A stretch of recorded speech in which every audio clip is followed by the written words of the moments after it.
everybody, how are you all doing? Okay, so today what we are going to learn is no sugar almond halwa. So I have the almonds, peeled almonds, 1 cup almonds.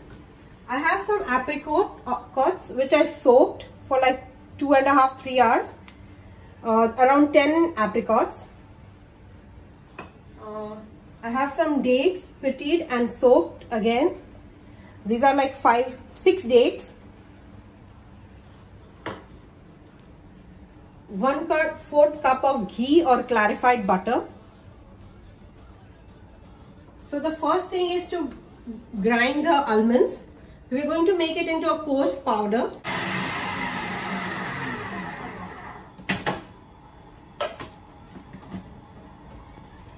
So what you have here is a coarse powder of almonds. In a pan, I'm going to first put the ghee and then just pour in this powder mixture. I'm going to roast this. You need to stir it a bit so that it doesn't stick on one side. So at the same time, we're going to puree the apricots and the dates together in the grinder.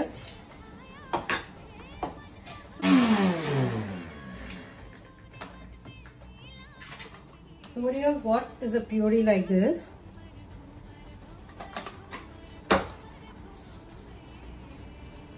At the same time, I have some milk which is heating up. So instead of adding water, we'll be adding milk.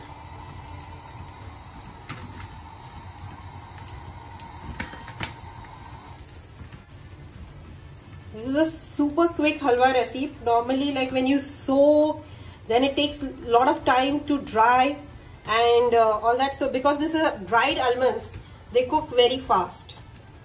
So once you start getting a little fragrant smell and just a slight brownish color, like more light chocolate, milk chocolate kind of a color, that's when we are going to add in the milk.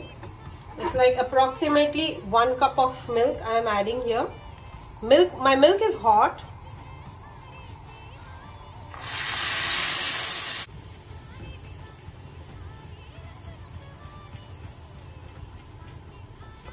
If you want, you can add khoya, and instead of like to give more creamy texture, you can add khoya if you want in this, or you can add a spoon of milk powder.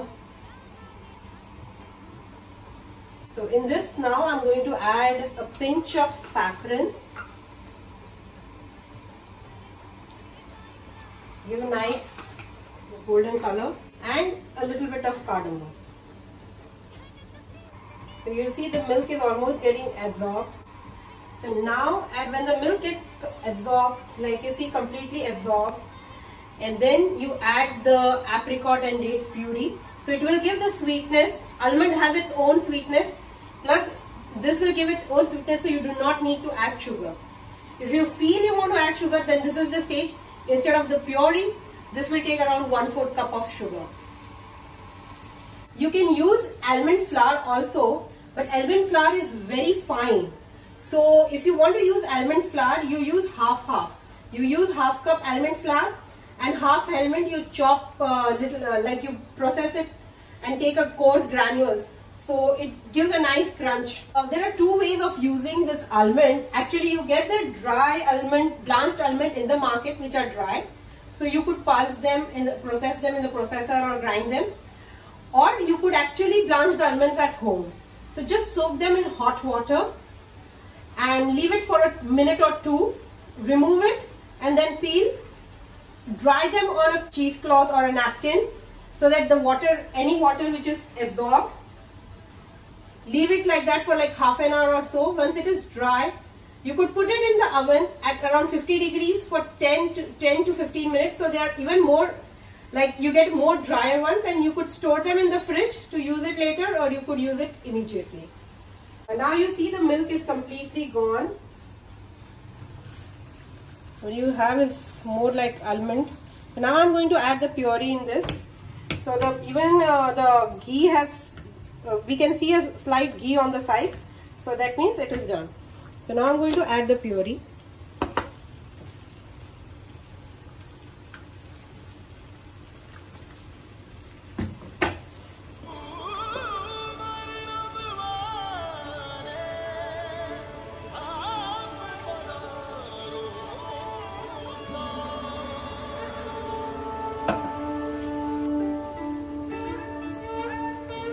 You can roast the almonds and keep beforehand, and the day you want to make it, just add milk and cook it like any other halwa and make the halwa. That will take just like 5 to 10 minutes.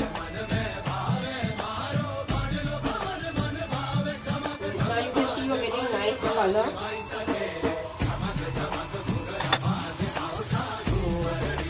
Ghee also has started separating. So this is almost done. Just another minute more and we are ready to serve it.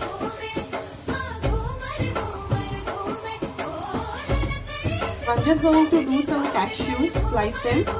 Just to slice the cashews for garnishing. So here we are ready. Garnish it with, you can garnish it with pistachios, cashew, nut of your choice, raisins, rose petals. Just no sugar almond halwa ready in just under 20 minutes.